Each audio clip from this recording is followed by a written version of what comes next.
Students, welcome to my channel. Student, आज हम लोग पढ़ेंगे harvesting. Harvesting of a crop is an important task. The cutting of crop after it is mature is called harvesting. जब crop पूरी तरह से mature हो जाता है उसके बाद जो इसकी कटाई करते हैं उस प्रोसेस को क्या कहते हैं? Harvesting.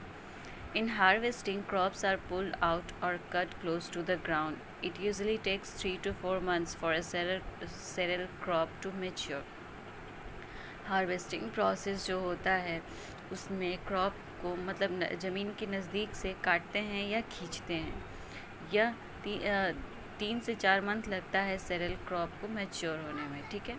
Harvesting in our country is either done manually by sickle और by machine call harvester. Harvesting जो होता है हमारी कंट्री में वो ज़्यादातर सिकल से होता है। सिकल का फिगर आप देख रहे हैं नीचे, या फिर हार्वेस्टिंग मशीन से होता है जिससे हार्वेस्टर कहते हैं। In the harvested crop the grain seeds needs to be separated. और जो क्रॉप की कटाई हो जाती है उसमें से सीड्स को अलग करने की ज़रूरत पड़ती है।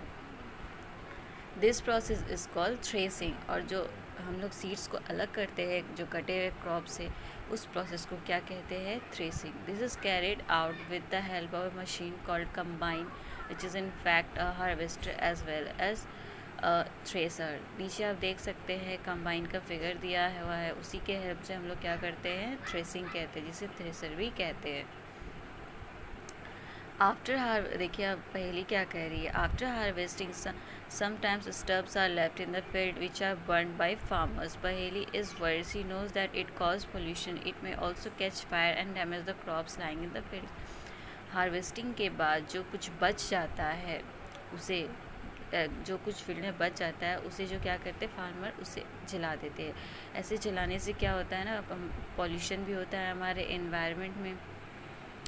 और इसकी वजह से पहेली जो है वो बहुत ही वरीड है कि कहीं ये मतलब आग पकड़ ना ले, जो और भी क्रॉप्स हैं उसमें कहीं आग ना पकड़ ले। ठीक है, जो फील्ड्स में क्रॉप है उनमें कहीं आग ना पकड़ ले और ये पॉल्यूशन भी ना कर दे। नेक्स्ट है farmer with small holdings of land to the separation of grain and chaff by winnowing. Farmer कुछ छोटे से जगह में क्या करते हैं? ग्रेन को सेपरेट करते हैं। किससे? वो कहते हैं ना, भूसा से अलग करना, उसे उस प्रोसेस को क्या कहते हैं? Winnowing. You have already studied this in class 6। आप लोगों ने इसे क्लास 6 में भी पहले पढ़ा होगा। ऊपर देखिए हार्वेस्ट फेस्टिवल है।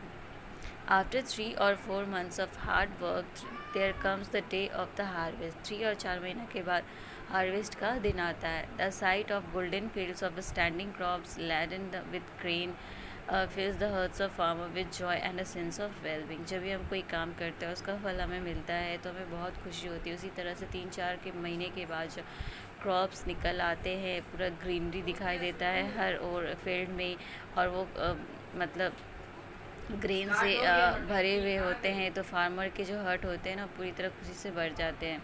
The efforts of the past session have borne fruit and it is time to relax and enjoy a little। उसका समय आता है थोड़ा रिलैक्स करने का और इन्जॉय करने का। The period of harvest is thus of great joy and happiness in all parts of India. Harvest का जो टाइम आता है उस टाइम बहुत ही खुशी का माहौल होता है कि चलो भाई हमारी खेत में बहुत सारे फसलें हुई हैं, अच्छी से हुई हैं और पूरा ग्रीन हुई है। Man and women celebrate it with great enthusiasm. Man और वुमेन जो होते हैं वो बहुत ही ग्रेट इंथुजियाज्म के साथ इसको सेलिब्रेट करते हैं। Special festivals associated with the harvest season और पोंगल। हार्वेस्ट सीज़न में कुछ जो होते हैं बहुत ही स्पेशल फेस्टिवल सेलिब्रेट किए जाते हैं, जैसे कि Pongal, Baisakhi, Holi, Diwali, नवन्या and Bihu.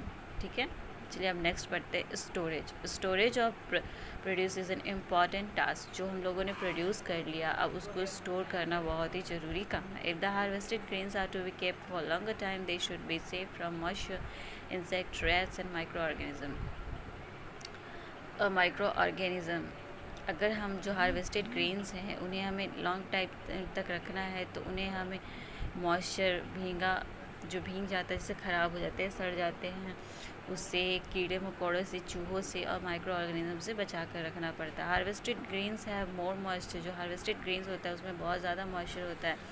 If freshly harvested grains are stored without drying, अगर जो फ्रेश हार्वेस्टेड ग्रेन्स उसे हम ऐसे ही बिना सुखाए अगर डाल देंगे, दे may get spoiled or attacked by organism making them unfit for use for germination। तो उससे क्या हो जाएगा ना, वो सड़ जाएंगे और उसमें ऑर्गेनिज्म अटैक कर देंगे और वो अनफिट होगा जर्मिनेशन के लिए।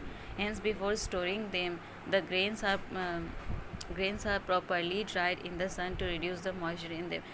उन्हें स्टोर करने से पहले हमें उन्हें धूप में सुखाना पड़ेगा ताकि वह अच्छे से सूख जाए और ड्राई हो जाए। This prevent the attack of insect, paste, bacteria and fungi. इसकी वजह से क्या होगा, उसमें इंसेक्ट, पेस्ट, बैक्टीरिया, फंजाई उस पर अटैक नहीं करेंगे। फिर देखिए नीचे पहेली क्या कह रही है। I saw my mother putting some dried neem leaves in an iron drum containing wheat, I wonder why. मैंने देखा कि मेरी मम्मी ने कुछ ड्रम में कुछ नीम के पत्ते को डाल दिया, लेकिन और उसमें जो था, उस ड्रम में क्या था, वीट, उसमें था गेहूँ, लेकिन उन्होंने ऐसा क्यों किया। Farmers store grains in jute bags or metallic bins. However, large scale storage of grains is done in silos and granaries to protect them from pests like rats and insects. Farmer जो है वो grain को store करते हैं jute bag और metallic beans में, ठीक है। और लार्ज स्केल में जो ग्रेन्स होते हैं, आप फिगर में देख सकते हैं, बोड़ा में बहुत सारा ग्रेन्स रखा हुआ है। उन्हें कहाँ रखते हैं, सिलॉज, जहाँ रखते हैं उन्हें क्या कहते हैं, सिलॉज और ग्रैनरीज।